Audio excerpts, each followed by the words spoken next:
بندوق کی نوک کے نشانے پر ہوا، اور یہ کیا کر رہے ہیں اور یہ جن کس نے نکالنا ہے؟ اور آصف علی زرداری مسکرا کیوں رہے تھے؟ پہلو میں ان کے وفاقی وزیر داخلہ محسن نقوی کھڑے تھے۔ یہ تو ہے ایک اس کا بیک گراؤنڈ، کیونکہ آصف علی زرداری کے جو قریب ترین ساتھی رہے ہیں نا، ان سے ہماری گفتگو ہوئی ہے بڑی ڈیٹیل، اور بار بار ہم نے یہ کہا، تو مزاج کے لحاظ سے انہوں نے یہی ہمیں بتایا کہ آصف علی زرداری کسی کا وہ جو ہے نا سان یا چیزیں وہ بقیہ نہیں رکھتے۔ تو مولانا فضل الرحمان ان کے پرانے اتحادی ہیں، اور مولانا فضل الرحمان کو یہ بندوق دینا کہا کہ شکار آپ نے گین لیا ہے، بندوق میری ہے، نشانہ مولانا لانا ہے تو لا دو۔ اور رہی اس انٹیک بندوق کی بات، تو کوئی کہہ رہا ہے نا یہ کسی سابق آرمی چیف نے آصف علی زرداری کو گفٹ کی تھی، یا کسی اور فوجی افسر نے انہیں گفٹ کی تھی، تو ایسی کوئی کہانی نہیں ہے۔ ہمارے ذرائع کے مطابق یہ جو انٹیک بندوق ہے نا، یہ صدر مملکت آصف علی زرداری کے جو والد ہیں مرحوم حاکم علی زرداری صاحب، ان کے زیر استعمال تھی۔ ان کے پاس انٹیک بندوقوں کا آپ کہہ لیں کہ ایک بہت بڑی تعداد میں ہے، تو یہ بندوق ان کے زیر استعمال تھی۔ اور آصف علی زرداری کے بارے میں یہ بھی کہا جاتا ہے، اور ان کے والد کے بارے میں، کہ ان کو اسلحہ کا بہت شوق ہے۔ جس طرح کہا جاتا ہے نا وہ گھوڑے پالنے کا شوقین ہیں، اور اعلیٰ نسل کے گھوڑے وہ رکھتے ہیں، اس کے عادی ہیں۔ تو اسلحے کے حوالے سے بھی یہ کہا جاتا ہے کہ آصف علی زرداری اور ان کے والد کافی شوقین تھے۔ تو یہ جو بندوق ہے نا انٹیک بندوق، یہ ان کے والد کے زیر استعمال تھی، یعنی ان کی ذاتی کچھ رکھا ہوتا ہے نا انہوں نے اپنے پاس، تو اس میں سے آصف علی زرداری نے اپنے پرانے اتحادی اور دوست مولانا فضل الرحمان کو یہ گفٹ کیا ہے۔ اور آپ کو یاد ہوگا آصف علی زرداری نے ایک دفعہ یہ کہا تھا، جب ان سے سوال ہوا کہ مولانا فضل الرحمان زیادہ نواز شریف صاحب کے قریب ہیں یا آپ کے، تو وہ مسکرا دیے کہ ہمارے ہی دوست ہیں۔ تو یہ ان کی فرینکنیس کا لیول ہے۔ اب کوئی یہ کہہ رہا تھا جی یہ منڈے ہے جو جوائنٹ سیشن بلایا گیا ہے، یہ ویلا قبل ہو جائے گا اور جوائنٹ سیشن بھی اس کے بعد شروع ہو جائے گا، کوئی بھی فریش ترمیم جوائنٹ سیشن میں لائی نہیں جا سکتی۔ جوائنٹ سیشن تب بلایا جاتا ہے کہ جب بل پینڈنگ ہو یا صدر مملکت نے کسی بل پر سائن نہ کیے ہوں، تو اس کے بعد کوئی تنازع کھڑا ہو، چیزیں ہوں، تو تب یہ اس میں کوئی ترمیم، یا ترمیم پہلے قومی اسمبلی میں آنی ہے، پھر سینٹ میں جانی ہے، منظور ہو کے جب وہ قانون بننا ہے صدر پاکستان کے پاس سگنیچر کے لیے جانا ہے۔ اگر وہ روکتے ہیں تو اس کے بعد جوائنٹ سیشن میں اس طرح کا اقدام ہوتا ہے۔ جس نے بھی یہ چھوڑی تھی ادھوری خبر چھوڑی تھی، جو عدلیہ کے تناظر میں ہے، وہ تو 90% اب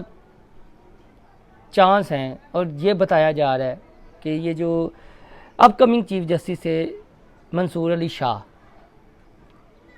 ان کے جو کچھ فیصلے ہیں یا وہ جو اپنی سرگرمیاں کر رہے تھے، اس کے بعد جو چانس ختم ہوتے دکھائی دے رہے ہیں۔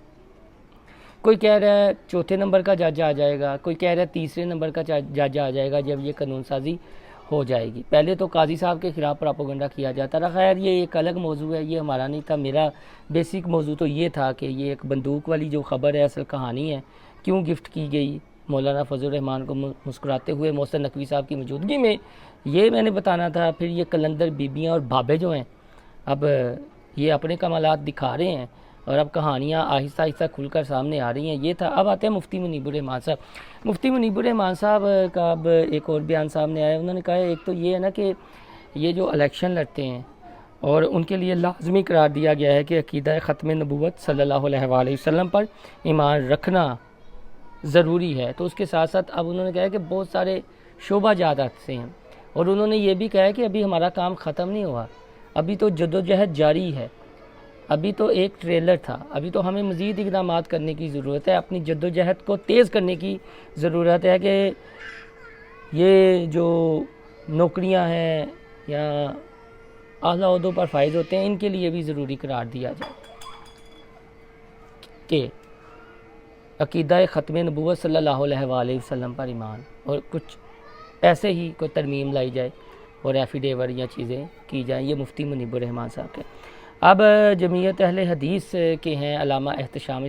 ظہیر، سوشل میڈیا پر وہ بھی کافی زیادہ پاپولر ہیں جی۔ وہ کوئی مسجد کا تناظر تھا، ایک ویڈیو کلپ وائرل ہو رہا تھا، اور یہ جو مبارک ثانی کیس کا ہے، ہر کوئی میں نے کہا نا اپنے اپنے بابے کو بیچنے کی اب کوشش کر رہا ہے جی، کہ یہ تے کریڈٹ سانو جاتا ہے، کریڈٹ جن کو جاتا ہے وہ ساری دنیا نے دیکھا، سب نے دیکھا، کس نے آواز اٹھائی؟ انہوں نے کہا جی ہمارے ایک کوئی حسن معاویہ صاحب ہیں غالباً، انہوں نے اس کے حوالے سے پوسٹ بھی کی تھی، ملاقات بھی کی جی کہ وہ ان کو کریڈٹ جاتا ہے۔ پھر لیب بیک نے ان کے اس اقدام کو آگے بڑھایا اور مزید اس میں جوش پیدا کیا، اور ساتھ میں یہ کہا جی کہ یہاں پر کچھ بھی اب ہو جاتا ہے، کوئی بھی قانون کے کٹہرے میں کھڑا ہونے والا ہوتا ہے یا قانون ہاتھ میں لیتا ہے یا انتشار پھیلانے کی کوشش کرتا ہے تو آگے سے کہہ دیا جاتا ہے جی کہ ہم تو لبیک والے ہیں۔ تو دیکھیں جی، کسی کا منفی نام استعمال کرنا، آپ کو تو اس چیز کی مذمت کرنی چاہیے، آپ کو ان چیزوں کو تو ہوا دینی نہیں چاہیے۔ اور مجھے اچھی طرح یاد ہے، شاید ان کو بھول گیا ہو، کہ علامہ خادم حسین رضوی جب حیات تھے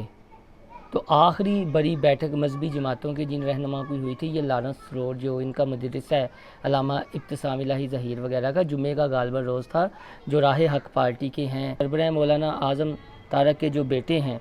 وہ معاویہ اعظم طارق، وہ یہاں پر آئے تھے، اور علامہ خادم حسین رضوی بھی تھے۔ ملاقاتیں ہوئی تھی کہ جب کوئی مذہبی معاملہ ہوگا تو ہم سب کو مل بیٹھنا ہوگا،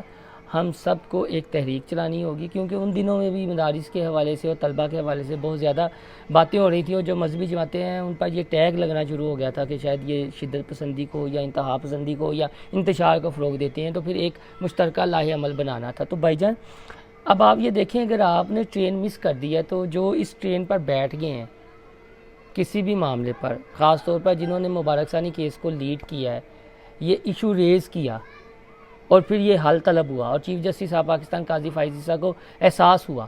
غلطی کا، اور غلطی کا ازالہ بھی کیا گیا، تو انہوں نے کریڈٹ دو۔ وہ ایویں ادھروں ادھروں گلاں پھڑ کے تسی اپنی الگ ایک